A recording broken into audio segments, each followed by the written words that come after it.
Masih bersama saya Budiman Tanurjo di satu meja The Forum. Saya ke Laksamana Muda TNI Kresno Buntoro.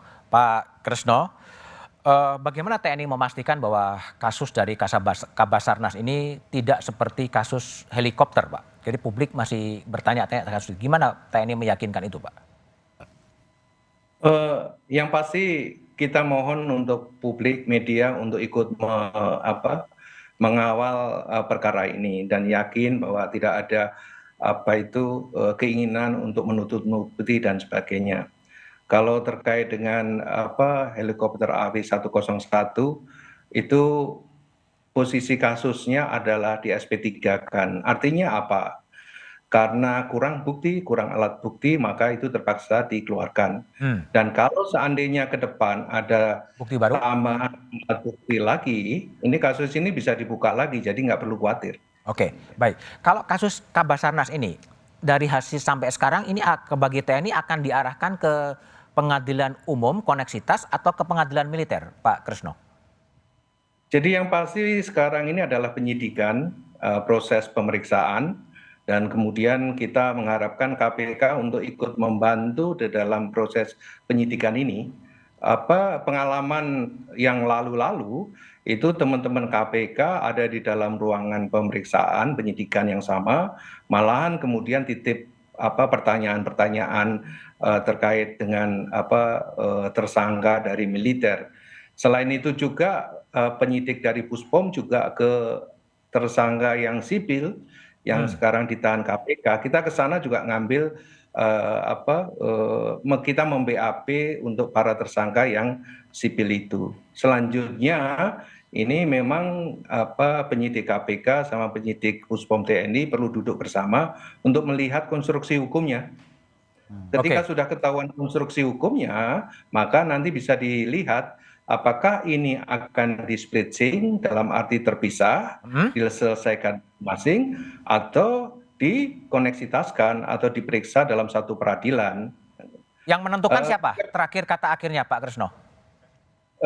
Itu dikenal dengan koneksitas. Koneksitas itu dasar hukumnya sangat kuat. Ada kitab undang-undang hukum acara, kemudian undang-undang peradilan militer, ada kekuasaan kehakiman, ada undang-undang tipikor, ada undang-undang kejaksaan, dan ada undang-undang KPK sendiri.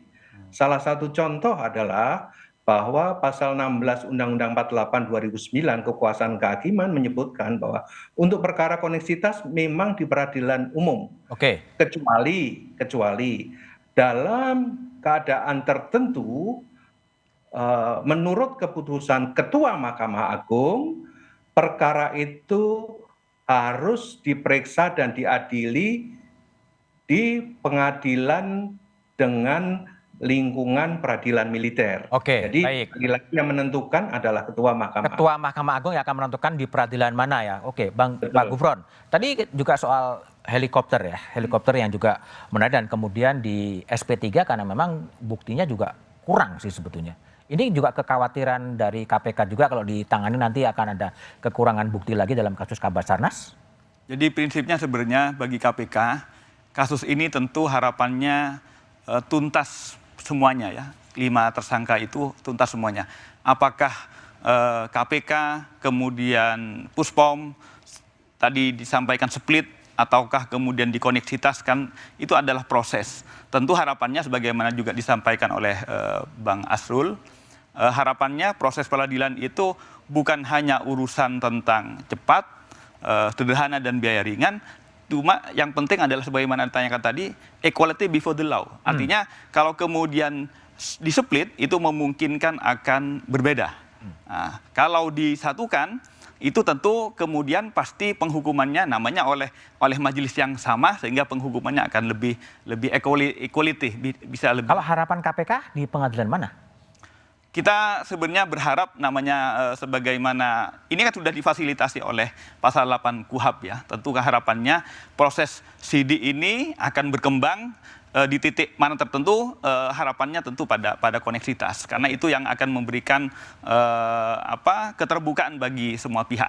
Itu selama ini berjalan sudah secara baik bahwa kita berbagi alat bukti, bahkan juga berbagi peran. Jadi untuk penggeledahan pada tempat-tempat yang merupakan wilayah yang di militer oleh Puspom sudah dilakukan, tapi kami dilibatkan. Oke. Hasilnya juga dilibatkan. Baik.